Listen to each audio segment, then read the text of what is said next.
New year రాబోతోంది. ఈసారి మీ పార్టీని ఫామ్ హౌస్ లో ప్లాన్ చేయాలనుకుంటే వెంటనే డోసే యాప్ ని డౌన్లోడ్ చేసుకుని బుక్ చేసుకోండి. నమస్తే రమ్మగారు. నమస్తే రమ్మగారు, చేతనంతా ఇతరులకి సహాయం చేయాలని చెప్తాం. మనం చేస్తూ ఉంటాం, పిల్లలకు కూడా అదే నేర్పిస్తూ ఉంటాం. దీనికి సంబంధించి ఏమైనా నీతి కథలు ఉన్నాయా? బోల్డ్ కథలు ఉన్నాయి, చాలా చెప్పుకున్నాం మనం. ఎన్నో. పరోపకారి పాపన్న, yes. పరోపకారి పాపన్న కథలు ఎంత సూపర్ హిట్ కథలు. అవును. ఎవరైనా వినకపోయి ఉంటే, మీకు ఇంట్రెస్ట్ ఉంటే పరోపకారి పాపన్న కథలు ఫుల్ సిరీస్ ఉంది మన దగ్గర. మళ్ళీ రమ్మగారు రీప్రమోట్ చేస్తున్నారు. ఆ. ప్లీజ్ అందరూ వినండి, చాలా బాగుంటాయి జయ పరోపకారి పాపన్న కథలు. తర్వాత వెర్షన్ కూడా పరోపకారి పాపన్న చిన్నప్పటి నుంచి పెద్ద అయ్యి పెళ్లి చేసుకుని సెటిల్ అయ్యేదాకా ఒక చెప్పాం మనం. అవును. సెటిల్ అయిన తర్వాత కథలు కూడా ఉన్నాయి కొన్ని. ఈసారి ఎప్పుడో చెప్దాం, ఒక సిరీస్ లాగా అవి కూడా. గుండు భీమన్న కథలు, పరోపకారి పాపన్న కథలు సాధారణ వినాల్సిందే. ఇంకా పంచతంత్ర కథలు ఇవన్నీ నీతి కథలే కదా నీతి రమ్మగారు. కథలే. సహాయం చేయాలని ఎప్పుడు కూడా జయ పరోపకార పుణ్యాయ పాపాయ పరపీడనం అన్నారు. పరోపకారం పుణ్యానికి, పరపీడనం పాపం కలుగుతుంది. దానివల్ల ఇతరులను ఇబ్బంది పెడితే, బాధ పెడితే, వాళ్ళకి అసహనాన్ని కలగజేస్తే పాపం వస్తుంది మనకి. ఎప్పుడూ అవసరమే. ఎవరో ఒకళ్ళు సహాయం చేయకపోతే మనం ఇక్కడ ఉంటామా జయ? అస్సలు లేదు రమ్మగారు. లేం కదా. నాకు ఒకళ్ళు సహాయం చేయటం వల్ల నేను ఇక్కడికి వచ్చా, నీకు ఎవరో సహాయం చేయటం వల్ల నువ్వు ముందుకు నాకు ఇద్దరు సహాయం చేశారు. సరే, నాకు ఒకళ్ళు చేశారనుకో. ఇప్పుడు ఎవరో ఒకళ్ళ సహాయంతో మొదలు పెడతాము. ఆ సహాయం చేయటం అనే పాయింట్ ఒకటి ఉంది, చూసావా? అది ఇంపార్టెంట్. అంతేనండి. ఇప్పుడు వీళ్ళు మనకు చేశారు, మనం ఇంకొకళ్ళు చేయాలి, ఇంకోళ్ళు ఇంకొకళ్ళకి చేయాలి, చేస్తూ ఉండాలి. అప్పుడే ముందుకు సాగుతాం. సాగుతాం. లేకపోతే ఎక్కడెక్కడ స్తంభించిపోము రమ్మగారు. నన్ను అంటుకోక నామాలు కాకి అన్నట్టుగా ఉండిపోవటము అంతే. ఒకటే అయిందా. తర్వాత నా దారి నాది, ఎవడు చావు వాడు చేస్తాడు, నాకెందుకు, నా సంగతే నాకు ముఖ్యం. అలాంటి వాళ్ళు కూడా ఎవరో ఒకళ్ళకి ఏదో సహాయం చేస్తాను జయ. అలాంటి వాళ్ళు కూడా చేస్తారు. రోడ్డు మీద ఏమైనా ఉంచుంటాం, ఎవరో ఏమండి అడ్రస్ ఎక్కడండి, ఏమన్నా తెలియదు అంటారు కొంతమంది. తెలియదు పాపం.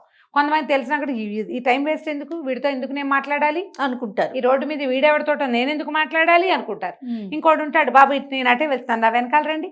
బంగారు కొండలు ఉండరు అలాంటి వాళ్ళు ఉంటారు. ఆకాశానికి పందిరి గుంజలు ఇంటికాడ తీసుకెళ్లి దిగబెడతారు. నోటి మాటతోనే అంత అడ్రస్ చెప్పేస్తారు.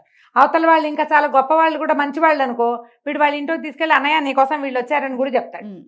ఇలాంటి వాళ్ళు ఉంటేనే ప్రపంచం నడుస్తుందమ్మా. మనకి మంచితనం మీద, మానవత్వం మీద నమ్మకం కలుగుతుంది. ఈ నమ్మకమే మనకి ధైర్యాన్ని ఇస్తుంది. బతికే ధైర్యం ఎక్కడి నుంచి వస్తుంది మనుషులకి? అంతే కదండి, నమ్మకం వల్ల. ఆ నమ్మకం ఎవరి వల్ల కలుగుతుంది? అసలు దేని వల్ల నమ్మకం కలుగుతుంది? ఎవరో ఒకళ్ళు ఉండాలి కదా, అవునా కాదా? ప్రతి వాళ్ళకి వాళ్ళ జీవితంలో జీవితం పట్ల నమ్మకం కలిగించిన వాళ్ళు కనీసం 10 మందిని చూస్తాం మనం. మినిమం 10 పీపుల్ని చూడాలి. నువ్వు నమ్మకం పెంపొందించుకుని బతుకుతావా? ఒకటి బతుకుతావు. వాళ్ళ పద్ధతి నచ్చి నువ్వు కూడా వాళ్ళలాగానే ప్రవర్తిస్తావా? ఇంకా నువ్వు మహామనీషిగా బతికినట్టు. అందరం బతుకుతాం అంతే. చక్క అద్భుతంగా జీవించడం అనేది వాళ్ళ నుంచి నేర్చుకుని, అంతే కదా. అవునండి. ఇప్పుడు పాత స్కూల్, ఏదో ఒక స్కూల్లో చదువుకున్నాం, అక్కడ ఫ్రీ ఎడ్యుకేషన్ లభించింది. కొన్నాళ్ళు మన జీవిత గమనంలో పరుగులు పెడతాం, తర్వాత ఎప్పుడో ఒకరోజు తడుతుంది. వాళ్ళు ఎవడో మహానుభావుడు ఒక ఆయన కాలేజీ పెట్టాడు, స్కూల్ పెట్టాడు, లేదా ఒక పాఠం చెప్పారు మనకి, వాళ్ళ వల్ల ఇంత పైకి వచ్చాం, మనం కూడా ఏదైనా చెయ్యాలి అనిపించి ఎవరికైనా సహాయం చేస్తాం. ఇప్పుడు ఏంటి, ఒక దీపంతో ఒక 3-4 కొత్త దీపాలు వెలిగినట్టు మంచితనం కూడా అంతే. చెయ్యాలి, ఇతరులను చూసి నేర్చుకోవాలి. ఒక్కొక్కసారి ఏమవుతుంది, నేర్చుకోము మనం, అలాగే ఉంటుంటాం. కానీ వాళ్ళు వెళ్ళేటప్పుడు తమ సుగంధాన్ని విడిచిపెట్టి వెళ్తారు కొంతమంది మనుషులు. ఆటోమేటిక్గా మనం వాళ్ళలాగా చేయటం మొదలు పెడతాం. మనం చూడు, ఇప్పుడు నేను రెగ్యులర్గా నీతో మాట్లాడతానా, నా భాషలో కొన్ని పదాలు నీకు అలవాటైపోలేదా జయ? ఖచ్చితంగా అలవాటు అవుతాయి రమ్మగారు. ఆఖరికి మా ఇంట్లో పనిచేసే వాళ్ళు కూడా కొన్ని ప్రత్యేకమైన పదాలు, నేను వాడిన పదాలే వాడతారు వాళ్ళు. వాళ్ళకి పిల్లలు లేరు, అలా అన్న చేయను, సంతానం లేదు పాపం అంటారు. మా సత్యవతి కూడా సంతానం అనే అంటుంది, వాళ్ళకి సంతానం లేదమ్మా. ఆటోమేటిక్గా అప్పుడు ఇటు నుంచి అటు నేర్చుకుంటాం, అటు నుంచి ఇటు వచ్చేస్తాయి. ఏదో ఒక పద్ధతి వచ్చేస్తుంది. 6 నెలలు అంటారు కదా రమ్మగారు. అంతే. మనం ఒకళ్ళతో, ఒక మంచి వాడితోటి కొంతకాలం కలిసి ఉంటే ఆ మంచి లక్షణాలు వస్తాయి. అంతే. ఎవరైనా ఎవరికైనా సహాయం చేస్తుంటే డిస్కరేజ్ చేయబోకండి. ఎందుకంటే అవన్నీ అనవసరంగా, మీరు ఇలాంటివి చేయబోకండి, ఇలాంటివి చెప్పొద్దు, అలా చెప్పకూడదు. నువ్వు చేయకపోతే మానేసావు, చేసేవాడిని ఎందుకు చెడగొడతావు? అది తప్పు కదా. మనకి మహాభారతంలో, భాగవతంలో సహాయం చేసిన గాథలు ఎన్ని కనిపిస్తాయో. ఇక మన నీతి కథల్లో అయితే ఇతరులకు సహాయం చేయటం అనే దానికి ప్రత్యేకమైన ఇవే ఉన్నాయి. ఈ మధ్యకాలంలో మల్లాది వెంకటకృష్ణమూర్తి గారిది ఒక చిన్న స్టోరీ చదివాను నేను. మా గ్రూప్లోనే వచ్చింది. స్టాలిన్ ఏదో ఆయన పేరు. అయితే ఆయన ఒక బ్యాంక్ ఉద్యోగి. వేరొక ఆయన ఈ కథ రాస్తున్నారనమాట. నేనున్న బ్యాంకుకి ఇతను వచ్చాడు అని. లెనిన్, స్టాలిన్ అలాంటిదే ఒక పేరు. స్టాలిన్ అనుకుందాం, స్టాలిన్ పేరు మనకు బాగుంటుంది.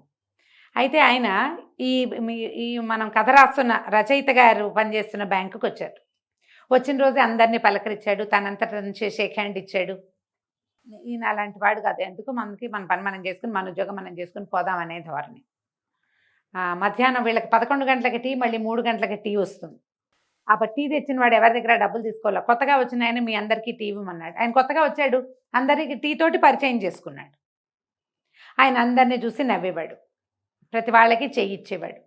ఎవరైనా పని చేసుకుంటుంటే వాళ్ళకి హెల్ప్ చేయడానికి ముందుకు వెళ్ళేవాడు. బ్యాంకులోకి ఎవరైనా వస్తారు, మనం చూడు ఒక్కోసారి బ్యాంక్కి వెళ్తామా, మనం వెళ్ళి నుంచుంటాము, అవతల వాళ్ళ పని వాళ్ళు చేసుకుంటారు. చచ్చిన తలకాయ ఎత్తి చూసి మీకు ఏం కావాలి అని అడగరు.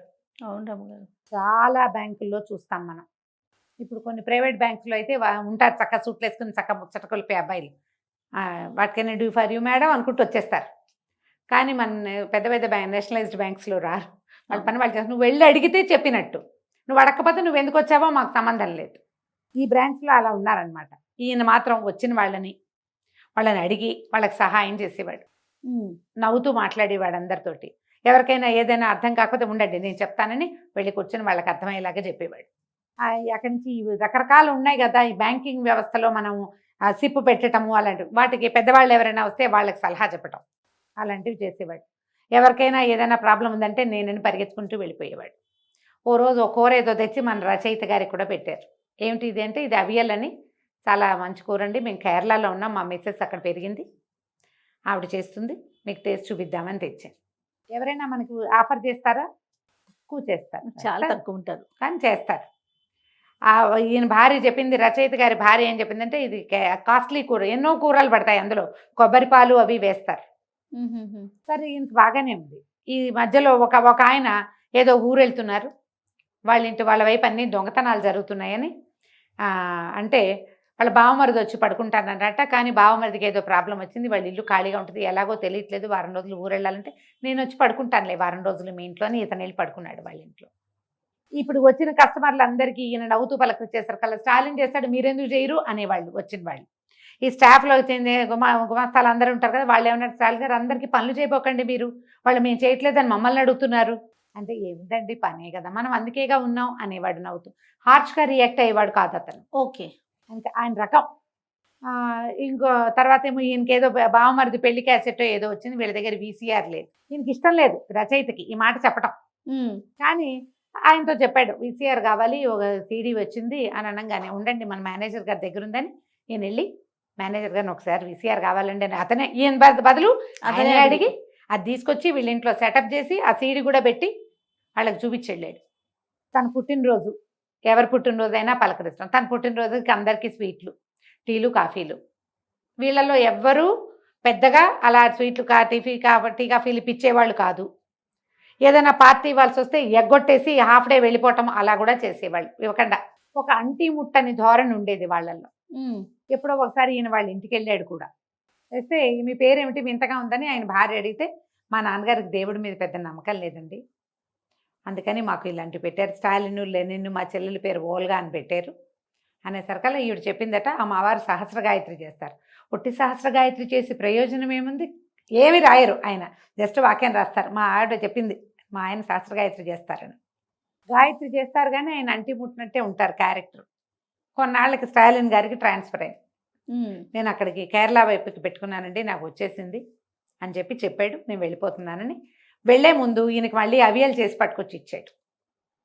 మేము వెళ్ళిపోతున్నాం, మళ్ళీ మీరు ఎప్పుడు టేస్ట్ చూస్తారో, మళ్ళీ మనం ఎప్పుడు కలుస్తామో రుచి చూడండి సార్ అని చెప్పి ఆ కూర తెచ్చి బాక్సులు తెచ్చి ఇచ్చాడు.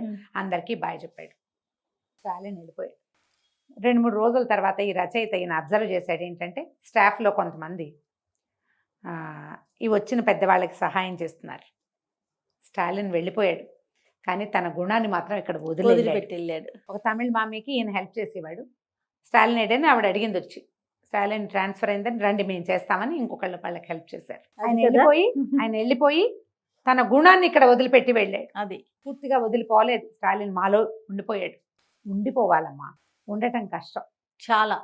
ఉండాలంటే మీరుగా ఉండాలి. మీరు మనిషిగా ఉండాలి. మొదట మనం మనుషులుగా ఉండాలి. ఎవడో ఒకడు చెయ్యందించందే ఈ భవసాగరాన్ని దాటలేం మనం. నువ్వు 100 సార్లు చెయ్యందుకుంటావు, 10 సార్లైనా చెయ్యి అందించు. వచ్చి మొత్తం మీద ఇచ్చేసేయద్దు. నువ్వు త్యాగం చేసుకోకు. సినిమాటిక్గా చేయమంటల్లా. కనీస సహాయం, మాట సాయం, మంచి మాట, ఒక నిమిషం మంది కాదనుకుని త్యాగం చేసి అవతల వాళ్ళతోటి ఉండటం. ఎక్కువ అతను ఈయన త్యాగరాజు అని కూడా అనుకునేవాళ్ళు. ఈయన టైం అవతల వాళ్ళ కోసం ఇస్తాడు. కొంతమంది ఉంటారు అట్లా.